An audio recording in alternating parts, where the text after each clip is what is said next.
Now today I'm going to speak on legal issues in cesarean section because all the safeguard for the litigation starts in the OT and not in the courtroom.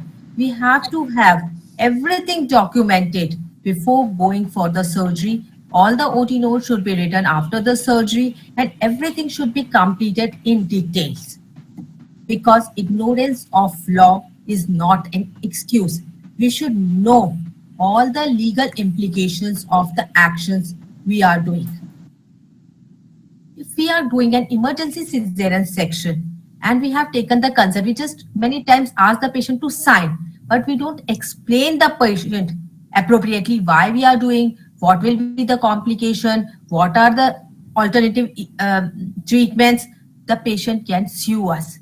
And every document is better than a memory, and every conversation counts as a consent. Why cesarean is important? Because it involves two lives, mother and fetus. And when whole of the two families are waiting for a positive report and a happiness is coming to their family and some untoward effect occurs, none of them are ready to face it. And they always think there's some complication is done because of the doctor's negligence and they try to sue us. So all the things should be done pre-operatively before going for the cesarean section. All the necessary legal requirement should be met. When we are doing the surgery, first we should look about our capacity and competence. All surgeons are not equal. Everybody can't do all the cesarean section. So we have to ask ourselves, am I trained for this cesarean section? A simple SR is doing for the placenta accreta in a small district hospital where there is no facility for the neurosurgeon or the surgeon is there. Patient can, if there's any problem, they can land up into the problem. So if you are competent enough to doing the cesarean section, only take complicated case, otherwise do the simple cases first. Do I have a backup anesthesia and neonatal support while I am giving the trial of labor? Because whenever you are giving a trial of labor, you can end up in emergency cesarean section at any time. If you are not having backup anesthesia and neonatal support, you can land up in a problem. Is your OT prepared? Many times we are doing, but OT is busy. We can't take the patient for the emergency cesarean section. So all these points we have to look forward before going for the surgery. When we are communicating with the patient, comfort and reassure the patient. Be very clear. Use simple language, avoid jargons. Confirm and ask the patient to repeat what they have understood. Many times we have explained so many things to the patient, but the patient doesn't understand.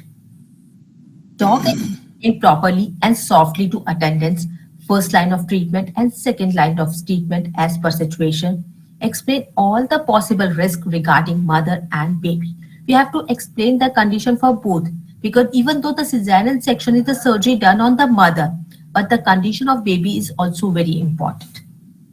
Explain the possible risk of anesthesia and surgery and also the risk of difficult vaginal delivery if patient is refusing for the surgery. Always stick to the standard of care when we are doing a cesarean section. If we are deviating from the standard care by performing the cesarean section, either we are delaying to perform the cesarean section or using an improper surgical technique, we are legally liable. When we are taking a patient for the trial of labor, there should be a good maternal and fetal monitoring, because only then we can find out at what time we have to do a cesarean section. That will prevent the delay in doing the cesarean section. So failure to adequately monitor maternal or fetal well-being can lead to adverse outcome and resultantly legal repercussions. Nowadays, a concept of cesarean on demand has come. Patients are asking for doing a cesarean on a particular date, day and time. At what in these cases, what we have to do? We have to respect the autonomy and preference of the patient regarding the mode of delivery. But as a clinicians, we have to balance them with the medical conditions, indications for cesarean section, and we have to counsel the patient for the normal delivery if possible. Informed consent is the foremost and important document which is going to help us into the court of law. Turn it into the checklist format. Explain and indications, risk and alternatives. Explain anesthesia plan. Always explain blood transfusion possibility because we never know when we can need a blood transfusion while doing a cesarean section. Relative signatures should be verified. In case patient is not able to understand our language, interpreter can be used. In many hospitals nowadays, there is a policy of keeping a record verbal consent. So the checklist is like that. We have to name the procedure of the surgery, that is a cesarean section, what is the meaning, purpose or indication of the surgery, description of the procedure, benefits why we are doing the surgery, what are the alternative if patient refuses for the surgery, consequences of refusal of the procedure, and outline the substantial risk of anesthesia and surgery like excessive bleeding, blood accumulation, infection, injury to surrounding structure, and other rare complication. And very importantly, tell about the neonatal morbidity while doing the cesarean section. So the name of procedure is cesarean section. We have to tell them, and please, we are doing a normal delivery. And when we say vaginal delivery as a normal delivery, the cesarean automatically becomes an abnormal delivery. So try to make a practice of saying it is a vaginal versus a cesarean delivery. In that, we have to explain them, instead of delivering the baby from vagina, we are going to make a cut on the abdomen and we are going to deliver the baby through that cut. And if we are going for an additional surgery along with the cesarean, like tubal ligation, ovarian cystectomy, myomectomy, or any other, we have to take a separate consent for them beforehand. For the indication of the surgery, it can be elective or emergency. Elective cesareans are which are done before the onset of labor, and indication can be obstetric, maternal, or fetal. And the emergency cesarean sections are when we are giving a trial of labor and at one point of time we feel the progress of labor is going to have untoward effect on mother and or the fetus, we are doing the cesarean. That can be for the fetal indication, maternal or labor related indications. So we have to explain the indication properly in the patient can understand. If we are doing for the fetal distress, we have to tell them that the baby is not able to cope up with the stress of labor. And if the labor continues, it is going to harm the baby. And to prevent that harm, we are going to do an immediate delivery by the cesarean section. If we are going for the placenta previa, we have to tell them that if the patient will go into the labor, the blood where there will be a torrential bleeding and that will affect on the mother and fetus, and we are not able to, we will be in a very difficult situation to cope up with the situation. So you have to go for the cesarean. So likewise, for every indication, you have to explain the patient properly. Now you have to describe the cesarean section. We are going to do a cesarean section in anesthesia, whether it will be a regional or a general anesthesia. Regional anesthesia in which the lower part of the body is anesthetized by giving an injection into the back, into the spinal cord. And in the general anesthesia, the incision is given, the patient is anesthetized by giving an injection and put into the sleep, and patient is not perceiving any inputs from outside. And we will do the cesarean section by giving a cut on the abdomen. In layer wise, we will open the abdomen and then the uterus, and we will take out the baby and placenta, and then we will stitch the uterus. And if we are doing an other surgery, before closing the abdomen, we will do the other procedure also, and then we will stitch the abdomen back. Then what are the benefits of the procedure? Many times it is done for the fetus, or many times it is done for the mother's safety. For the fetus, it will prevent the further distress to the patient, and the trauma which will the baby will face while going for a difficult vaginal delivery will be prevented. For the mother, like in the placenta previa, the patient will have torrential bleeding and that can affect her life. That can be prevented. If it is a previous cesarean, the scar can give way and that can affect the uterus. So we have to explain everything to the patient in the language patient can understand. For the alternative to the cesarean section, there is one alternative, that is a vaginal delivery, whether it is a without instrument or an instrumental vaginal delivery. Now, the most important thing is the consequences of refusal of the procedure. Many a times, patient doesn't give consent for the surgery as we advise to them.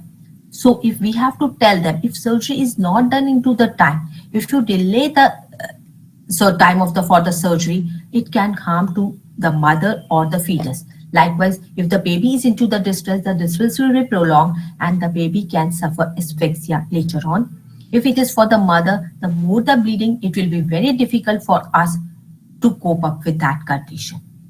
So, and most important thing, if the patient still refuses for the surgery, please note the time and take the two consent to witness to sign it कि we have advised for the cesarean section and patient is not giving the consent. Because if we are doing cesarean section after 2 hours, we all know the results are not same.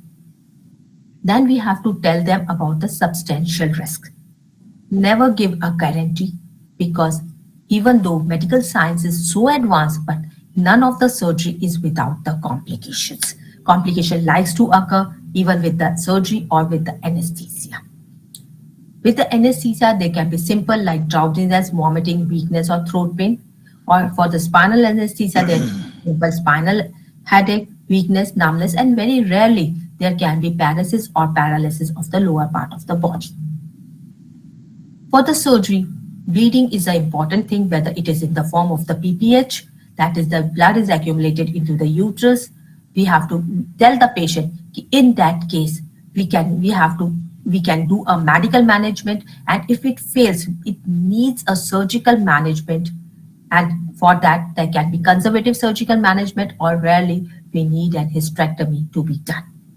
If there's a bleeding from any other point at the incision and later on we find that there's a blood collection into the abdominal cavity, we need an extra surgery to remove those blood and block the bleeding vessels. There can be a chances of infection because all the persons don't have the same resistance power. They can have some microorganisms are not resistant by the body resistance system, so the infection can set up in, and they can have fever, pus formation in the area. There can be a stitch abscess or the pelvic infection, for which we can need a further broad spectrum antibiotics, and in very severe cases we need a surgery to drain out the pus. There can be an injury to the surrounding structures. While doing the cesarean section, there can be injury to the urinary bladder, ureter, bowel, or the blood vessels, and if they can be detected at that time, we can need an extra surgery to repair them, or they might be detected later on after the surgery, and we need an extra surgery to do this thing. Every person have a different way to cope up with the procedure. There can be a chances of incisional hernia formation, keloid formation, adhesion formation. So it depends on your body how you will cope up with the surgery. Many times there can be an allergic reaction to the drugs, including the anesthetic medicine or the blood which we are transfusing, for which you can need an oxygen or the ventilation. Rarely shock, stroke, heart attack can also occur. And very rarely there can be an amniotic fluid embolism, in which the fluid which is around the baby mixes with the blood and it causes massive allergic reaction. Though it is rare, but it is a fatal complication. We have to explain about the future consequences also, like adherent placenta, scar ectopic pregnancy, and the increased chances of surgical delivery in the future. And the most important is the fetal condition, even though we are doing it for the sake of fetus, because of the fetal distress, still whatever distress has already occurred will be there, and it can be because of the cesarean section or not because of cesarean section, because there was already a fetal distress. So the baby may need neonatal resuscitation or admission into the NICU. There can be an injury while delivering the baby. The baby may have respiratory distress, cerebral palsy, and so on.